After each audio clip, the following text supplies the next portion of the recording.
Let's see how to download the Facebook app on your MacBook. The thing is so easy. Turn on the internet connection and open any browser. I go with Safari. Open the Safari, click the search bar and just type Facebook and search. Okay, we come to the site. Now enter your Facebook login credentials and password just like that and click on login. Not now.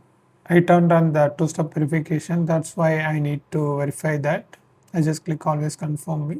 Yeah. Now I signed in with my Facebook account.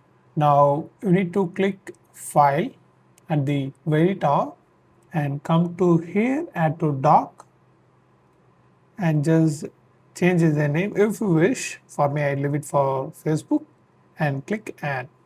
That's it, it's done. Now close this and at the bottom you can see the Facebook, the app logo. If you open that, that will opens your Facebook app directly. So this is how you need to do it. And if you want to know more videos about MacBook, you need to watch this playlist.